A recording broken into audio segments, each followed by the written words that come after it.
Vardhan agro कारखान्याचे कार्यकारी संचालक विक्रमबाबा कदम यांच्या वाढदिनी शनिवारी पुसेसावळी येथे आयोजित वाढदिवस शुभचिंतन सोहळ्यात पुसेसावळी जिल्हा परिषद गटासह कराड उत्तर मतदारसंघातील नागरिकांनी कदम कुटुंबियांवर प्रेमाचा वर्षाव केला।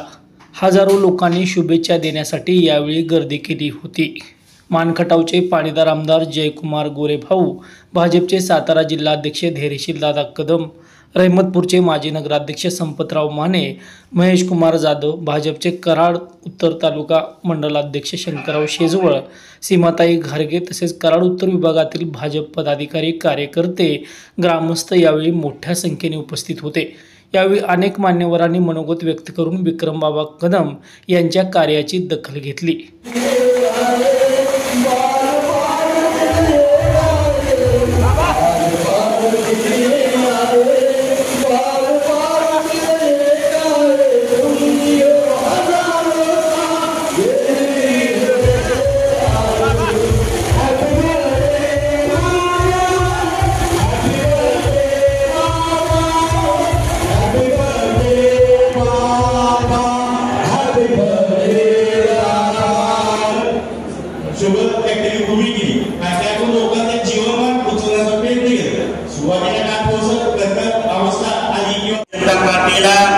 या जिल्ह्यामध्ये एक नंबर प्राप्त करून दिलं ते आमचे मार्गदर्शक, आमचे नेते जयकुमार गोरेभाऊ।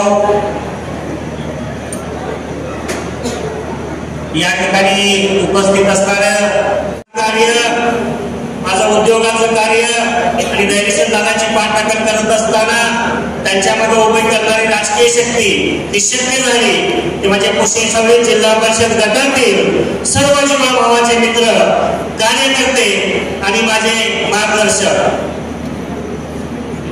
खरं तर वाढदिवसाचं कुठलंही नियोजन नव्हतं, परंतु सर्व आपल्या तरुण मित्रांच्या आग्रहाखातर आपण सगळ्यांनी या कार्यक्रमाचं नियोजन केलं। गेले 35 ते 40 वर्ष झालं आमचं कुटुंब समाजकारणामध्ये, राजकारणामध्ये आणि औद्योगिक क्षेत्रामध्ये काम करत आहे। हे करत असताना धैर्यशील दादांचा नेहमीचा एक कटाक्ष आहे, त्यांचा एक आग्रह आहे। जे माझे स्वर्गीय पिताश्री दीपेंद्रनाथ कदम, माझी आई सत्यभामा कदम वागता यांनी जे आम्हाला एक तत्व घालून दिलं, जी शिकवण दिली, त्या शिकवणीतच पुढे काम करत असताना धैर्यशील दादांची सुद्धा एक कायमची शिकवण असते की जे काय करू ते खरं केलं पाहिजे आणि जे काय करू ते चिरकाल आणि स्थिर केलं पाहिजे। खोटं नाटक करून आपल्याला कधी समाजापुढे जायचं नाही आणि त्या पद्धतीचं नियोजन करता कामा नये। या जिल्ह्यामध्ये सर्वात जास्त दर देण्याचं काम वर्धन कारखान्याने केलं, त्या शेतकऱ्यांना न्याय देण्याचं काम केलं। कारखान्यात रोजगार निर्माण झालाय, शेतकऱ्यांसाठी चांगला दर दिला जातोय। मग माझे टोपणी वापरदार कंत्राटदार असतील आणि बाकीचे काम करणारे असतील, जवळजवळ 15,000 कुटुंब त्या कारखान्याशी निगडीत आहेत। आणि भविष्य काळामध्ये आमचे नेते जयकुमार भाऊ असतील किंवा सर्व जिल्ह्यातले भारतीय जनता पार्टीचे सर्व वरिष्ठ नेते असतील, त्यांच्या मार्गदर्शनातून भाऊ तुमची अशी ताकद द्या आणि तुळजाभवानी चरणी मी प्रार्थना करतो की लवकरात लवकर जे लाल यावायचं आम्ही स्वप्न तुमच्यासाठी बघतोय ते देवीने तुम्हाला द्यावं, कारण त्यात आमचा स्वार्थ दडलेला आहे। कारण आमची इच्छा आहे, आमचं स्वप्न आहे की भविष्य काळामध्ये घाटमाथ्यावरती जवळजवळ 5,000 लोकांना त्यांच्या हाताला काम देण्याचं स्वप्न आम्हाला पूर्ण करायचं आहे आणि त्यासाठी तुमची ताकद आम्हाला लागणार आहे। प्रामुख्याने कराड उत्तर विधानसभा मतदारसंघातले प्रश्न आणि त्या बाबतीतला उहापोह थोड्याच वेळात धैर्यशील दादा इथे त्यांच्या माध्यमातून होईल।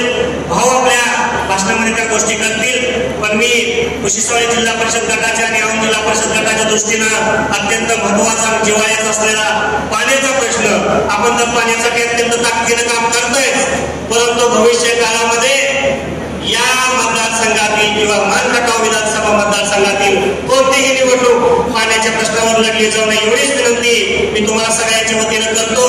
पाण्याचा वर्तन सोडत असताना आपण नेहमीच आक्रमक भूमिका घेता, योग्य नियोजन करता, परंतु ते पाण्याचं वाटप होत असताना आम्हाला बारमाही पाणी कसं मिळेल, शेतकऱ्यांनी पाणी न मागता योग्य पद्धतीने पाण्याचं नियोजन कसं होईल आणि कुशेश्वर जिल्हा परिषद गटातील, औंध जिल्हा परिषद गटातील शेतकऱ्यांना चांगल्या पद्धतीने पाणी कसं येईल याबाबत आपण नियोजन करावं. रोजगाराच्या संधी उपस्थित करत असताना आपण आज मसवडमध्ये अत्यंत मोठी MIDC आणली, तिथं रोजगार मिळणार आहे आणि भविष्य काळामध्ये सुद्धा आपण घाटमाथ्यावरती त्याचं नियोजन करतोय. हे सगळं करत असताना शासनाचं पाठबळ आमचे नेते देवेंद्र फडणवीस यांच्या माध्यमातून आम्हाला लाभतंय.